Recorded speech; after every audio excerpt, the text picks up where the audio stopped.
Today we're going to look into unit circle and evaluating trig functions using the unit circle. So we're just going to start and I'm just going to go through some of the angles that you should hopefully remember from Math 3. And so over here you're going to have 0 degrees, and then all the way around the circle would be 360 degrees. And so then up here is 90 degrees. Over here is 180 degrees. And then this one you may or may not remember, but down here is 270 degrees. And so now if we look at this, we're going to go halfway from 0 to 90, and so that's going to be 45 degrees because half of 90 is 45.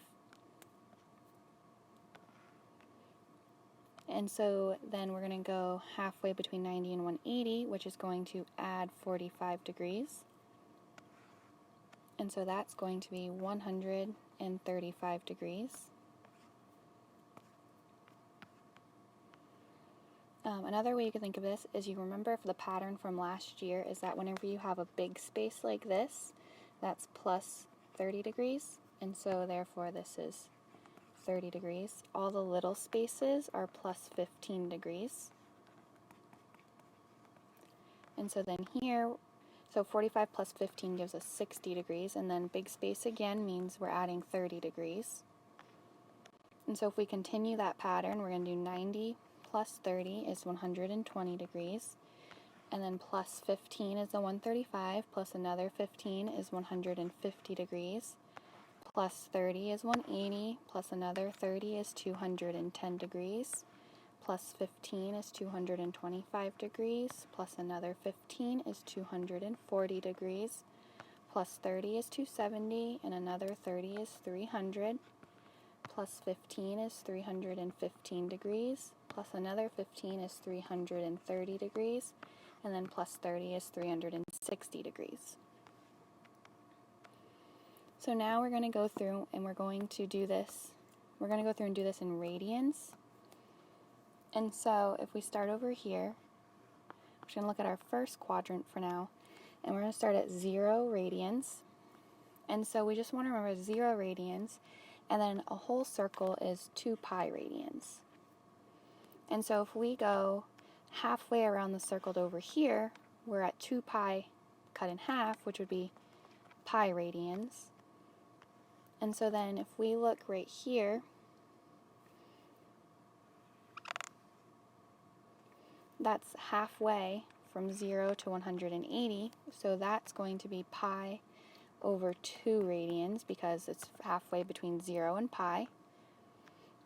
And so now let's go to the first quadrant, and we're going to look at this some more. And so we're going to say, if we break this up into fractions. So I'm going to start with little fractions. And these fractions are going to break up my top half of my circle into 1, 2, 3, 4, 5, 6 pieces, which means it's broken up into 6. And so that means that if we go this first one, that's going to be pi, which is the whole half, divided by 6. And then we're going to go and one more pi over 6. So 1 pi over 6 plus another 1 over 6 is going to be 2 pi over 6, which actually will simplify to give us pi over 3. If we go another pi over 6, this actually ends up being 3 pi over 6, which simplifies to pi over 2. Another pi over 6 gives us 4 pi over 6, which simplifies to be 2 pi over 3. Then we go another pi over 6, which is 5 pi over 6 and does not simplify. And then if we keep going, this would give us 6 pi over 6, which would simplify to pi.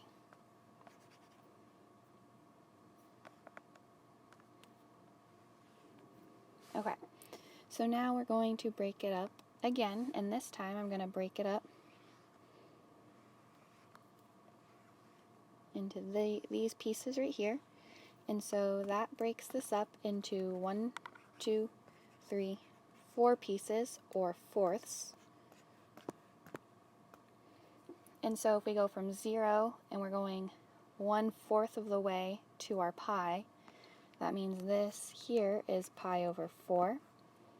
And then we're going to go another pi over 4, so this would be 2 pi over 4, which simplifies to that pi over 2. This is 3 pi over 4, because we want one more fourth. And then this would be 4 pi over 4, which simplifies to pi.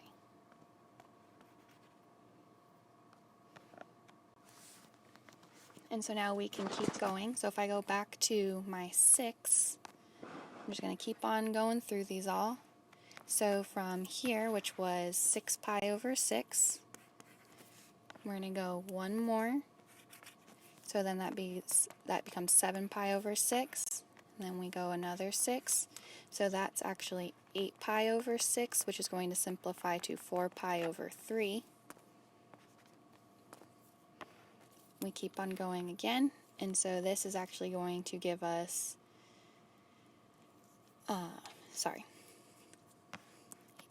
9 pi over 6, which is going to simplify to 3 pi over 2. And then we're going to get 10 pi over 6, which is going to simplify to 5 pi over 3. And then we're going to get 11 pi over 6, which does not simplify. And then if we keep on going, this would give us 12 pi over 6, which would simplify to the 2 pi. Now we're going to go back to the fourths. So if we go back to the fourths, this was 4 pi over 4. So if we go 1/4 past that, it's 5 pi over 4. And another fourth past that, this would be 6 pi over 4, which simplifies to the 3 pi over 2. This would be 7 pi over 4. And then up here would be 8 pi over 4, which simplifies to the 2 pi. So now let's get our coordinate pairs.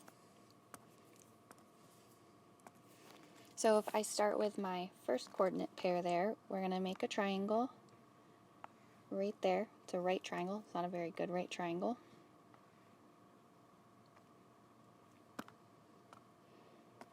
And so my right angle's right here. And the radius of this is 1. So that means that if we look at this, the radius of right here is 1. This angle is 30 degrees, and so we have a 30, 60, 90 triangle. And so the side opposite of the 30 degrees is going to be half of the hypotenuse, and half of 1 is 1/2. And so that tells us the up and down, so that's our y value is 1/2. And then the long base down here, the long leg, is going to be square root of 3 times our short leg.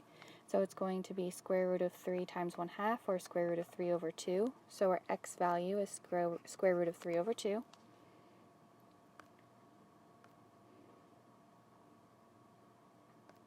Then I'm going to make another triangle right here.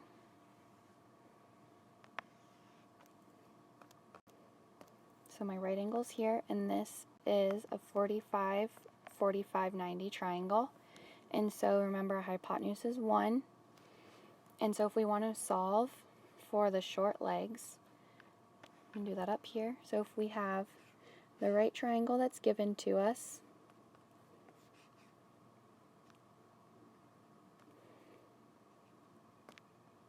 where the hypotenuse is 1 and we don't know the lengths of the sides, and then we're going to have the rules of our right triangles,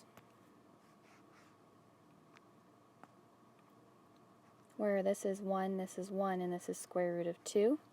So we're going to create similar triangles here. So we're going to say 1 over x is equal to the square root of 2 over 1. I'm going to cross multiply, so it's going to be 1 equals x times the square root of 2, and then to x alone we're going to divide each side by the square root of 2. So then I get x is equal to 1 over the square root of 2, but if you remember from last unit, you have to rationalize that, so times the square root of 2 over the square root of 2, which gives you the square root of 2 over 2. And so since the sides of the 45, 45, 90 are the same. Both of these are the square root of 2 over 2. And then we have one final triangle to make right here.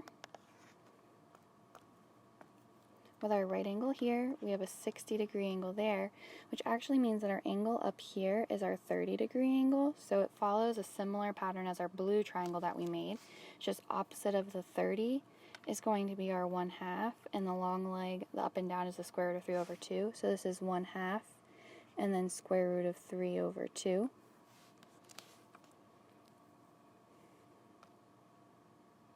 And then I'm just going to fill in the other points. So since the radius is 1, you want to think about the center here as the origin of 0, 0. So we're going out 1 in the x value, so it's going to be 1, 0 here. And on the very top, we're going up 1 in the y value, so it's going to be 0, 1 up there. Now if we look at quadrant 1 and quadrant 2, all of our x values over here are going to be negative because we're moving left of the origin. And so we're going to take and reflect over the y-axis, but negate our x values. So we're going to take our blue here and flip it over. So it's going to end up being negative square root of 3, square root of 3 over 2, and then positive 1/2. And then we're going to take this and flip it over. So it's going to be negative square root of 2 over 2, and then positive square root of 2 over 2. And then we're going to take this guy and flip them over, so it's going to end up being negative 1/2 positive square root of 3 over 2. And so now we're going to go down here, and so these are all going to go across through the origin. So from this blue point here, we're going to go all the way over to here. But now we're going to have y and x as negative, so it's going to be negative square root of 3 over 2 and negative 1/2. We're going to go all the way across here, so that's going to be negative square root of 2 over 2 and negative square root of 2 over 2.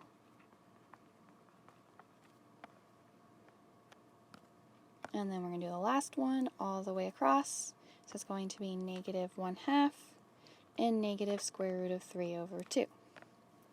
And then if we go back to this point right here, that's going to be negative 1, 0. And so if we go down to the bottom, we're going down 1 in the y direction, so it's going to be 0, negative 1. And so now our fourth quadrant, we're going to reflect from our first quadrant, but all of our y values are negative and our x values are positive.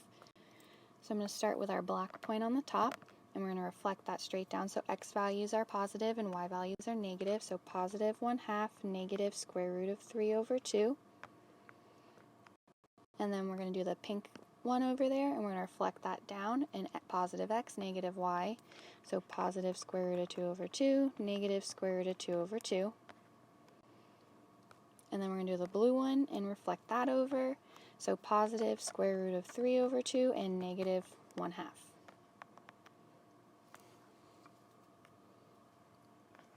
And then if we move down here, you're going to fill these in. So let's start with the table.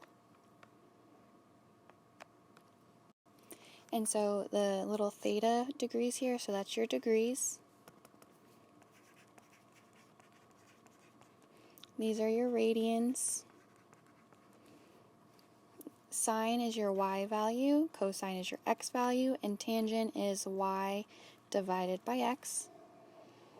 And then you're going to have, going across, we're going to just do the first quadrant. So this is 0 degrees, 30 degrees, 45 degrees, 60 degrees, and 90 degrees. And then radians here, so you have 0 radians, you have pi over 6, pi over 4, pi over 3, and pi over 2. And then the y values of these, they actually count up, and so it's going to be starting at 0, and then you're going to have 1/2 square root of 2 over 2, square root of 3 over 2, 1. And then cosine is going to count down, so it's going to be 1 square root of 3 over 2, square root of 2 over 2, 1 over 2, 0. And then tangent is just your sine value divided by your cosine value. So if we do 0 divided by 1, you get 0. If you do 1/2 divided by the square root of 3 over 2, I'll do that one out for you so that you can see. So if we do 1/2 divided by the square root of 3 over 2, we keep change flip. So 1/2 times 2 over the square root of 3. We simplify before we multiply, so those cancel out. And so we get 1 over the square root of 3. But then we need to rationalize that, so times the square root of 3 over the square root of 3. And that gives us the square root of 3 over 3.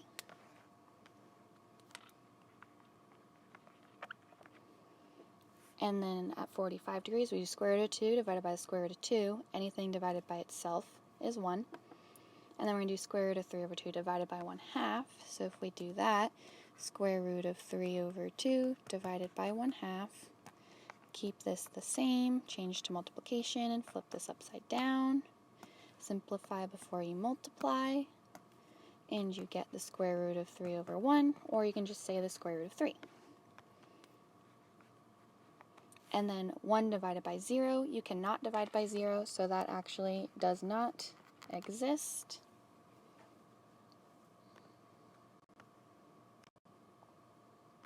And so now let's go down here and just practice some of these. So if we have sine of 45, the way you're going to find that is sine is your y value. So you can use the table here since 45 is in the first quadrant. So sine of 45 is right here, so that's just square root of 2 over 2. And that's your final answer. You can do cosine of 30 the same way. So you go to 30, cosine square root of 3 over 2.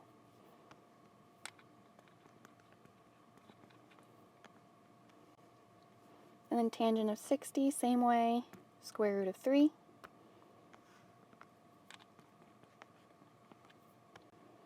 Alright, now let's do some harder ones. Let's do cosine of 270. So we're going to want to use our unit circle for that. So we're going to go up to the unit circle. 270 is right there. Our point is 0, -1. Cosine is our x value here. So we're going to use that value. So it's 0. And so cosine of 270 equals 0. And then secant, you want to remember, is equal to the reciprocal of cosine. And so you want to go find cosine of 120 first. So we're going to go up here. We're going to find 120 degrees, which is right here. This is our point. Cosine is x, which is -1/2. So we're going to come down to here. So -1/2 is cosine. So we're going to say cosine of 120 equals -1/2. But we need to do the reciprocal of that. So that tells us that secant of 120 is -2. Or it's -2 over 1, which would simplify to -2. And so cotangent, if we do number 5, is the reciprocal of tangent. Tangent, we said here, is y over x. So that tells us cotangent is going to be x over y, or cosine divided by sine. So we need to go find 225 on our unit circle.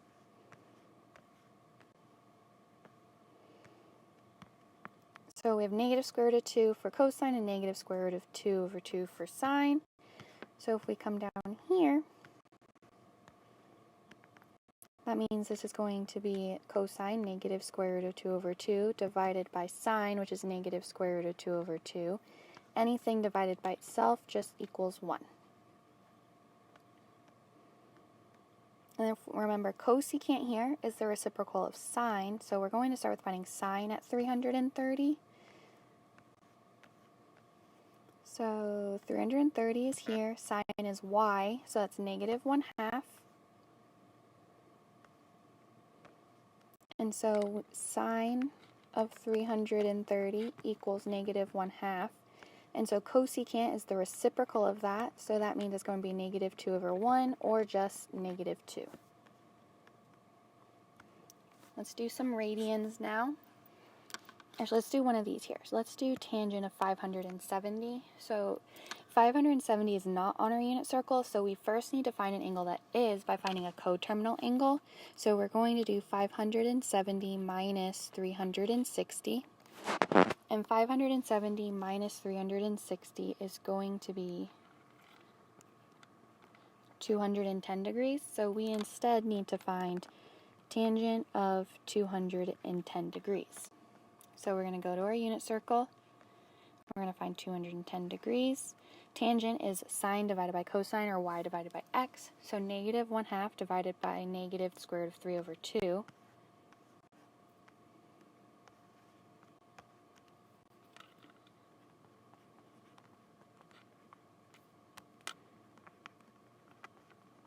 We want to keep this the same, change to multiplication, and then flip this guy upside down. Simplify before you multiply. A negative times a negative is going to give you a positive, so it's going to be positive 1 over the square root of 3. And then remember to rationalize, so we don't want to leave the radical in the denominator. And so it's going to give us square root of 3 over 3 as our final answer.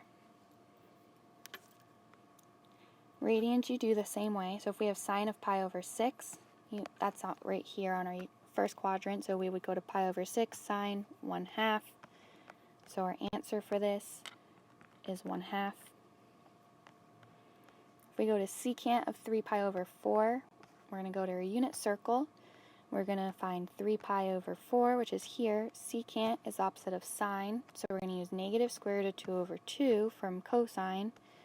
I'm sorry, I meant secant's opposite of cosine, not sine. So cosine of 3 pi over 4 is equal to negative square root of 2 over 2. So that tells us that secant is equal to negative 2 over the square root of 2. But we need to rationalize that by multiplying by the square root of 2 over the square root of 2. And so that gives us negative 2 square root of 2 over 2. This 2 over 2 will cancel out. And so that leaves us with negative square root of 2 as our final answer. And then if we do one of these larger ones together, 11 pi over 4 is not on our unit circle, so we need to find a coterminal angle that is. So we're going to do 11 pi over 4 minus 2 pi. We're going to think of 2 pi as 2 pi over 1. And we need to multiply that by 4 over 4, so we get a common denominator. And so that gives us 11 pi over 4 minus 8 pi over 4, which equals 3 pi over 4. So this tangent of 11 pi over 4 is going to equal tangent of 3 pi over 4. And so we can go to 3 pi over 4 on our unit circle. And it's negative square root of 2 over 2 is x, and square root of 2 over 2 is y. And so we're going to do y divided by x, so it's going to be positive square root of 2 over 2 divided by negative square root of 2 over 2. And then we keep the first the same, change to multiplication, and flip the other one upside down. Simplify before you multiply.